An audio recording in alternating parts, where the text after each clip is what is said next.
আসসালামু আলাইকুম, কেমন আছেন সবাই? আশা করি ভালো আছেন, আমিও ভালো আছি। তো বিকাল টাইমে একটু পার্কে গিয়েছিলাম ঘুরতে। আমার ছেলে মেয়ে বলতেছে আম্মু চলো ঘুরতে যাই। তো আর কি করব, পাশে আছে মোল্লার দোয়ার মসজিদ পর্যন্ত একটা পার্ক, তো এটাতে চলে গেলাম। আসলে এই জায়গাটা অনেক সুন্দর, জায়গাটা আশেপাশটা অনেক সুন্দর, অনেক ভালো লাগে, গেলে মনটা একদম ভালো হয়ে যায়। হাঁটতেছি আর দেখতেছি, আপনাদেরকেও দেখাচ্ছি। দেখেন বাচ্চাদের খেলনা অনেক, হেলিকপ্টার, বিমান, তারপরে নৌকা, নাগরদোলনা, আরো অনেক রকমের বাচ্চাদের খেলার জন্য সুযোগ সুবিধা আছে এখানে। বাচ্চারা আসলে তো একদম ফিদা হয়ে যায় বাচ্চাদের। আমার ছেলে মেয়ে বাইরে হইলে আমার হাত ধরবে না, ওরা দৌড়াদৌড়ি ছুটাছুটি। আমার বাবুটা অনেক দৌড়াদৌড়ি করে, তো সেজন্য হাতে ধরে রাখতে হয়। ও এদিক থেকে ওইদিকে যায়, ওই দিক থেকে ওইদিকে যায়, ওরা হাতে ধরে না রাখলে ও দৌড়াদৌড়ি করতে থাকে। আর দেখেন এই পার্কে প্রচুর মানুষ, প্রচুর সন্ধ্যার দিকে প্রচুর মানুষ হয়, অনেক মজা করে, বাচ্চা কাচ্চা নিয়ে আসে অনেক। মানে এখানে আসলে মনটা একদম সবারই ভালো লাগে, বাচ্চাদেরও ভালো লাগে। তো বাচ্চারা এখানে চড়তে পারে, দুলতে পারে, ঘুরতে পারে, অনেক মজা করতে পারে। তো সেজন্য মা বাবার একদম জ্বালাইয়া এখানে নিয়ে। 5টা বক এক সারিতে বাঁধা, কি যে সুন্দর লাগতেছে, বক 5টা এক সারিতে বাঁধা, তাই না বলেন? এখানে আমি একটু ভিডিও করতেছি আর ছবি তুলতেছি।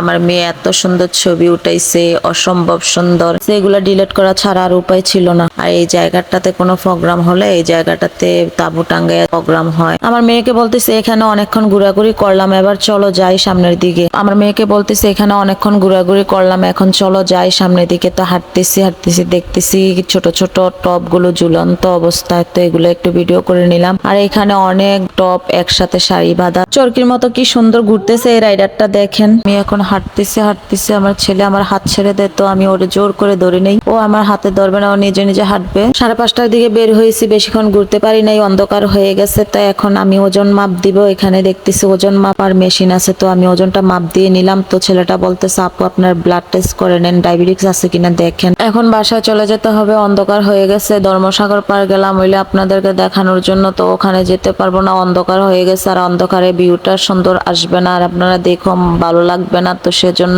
সেজন্য আর আমি ওই দিকে আর যাবো না, এখান থেকে বাই করবো বাসার দিকে। অন্য আরেকনাদেরকে ধর্মসাগরটা দেখাবো, এখানকার ভিউটা অনেক সুন্দর। অনেক থেকে বের হয়ে গেলাম, বের হয়ে দিঘির চাপ একটা রেস্টুরেন্ট আছে এর সামনেই, এখানে আমরা যাব।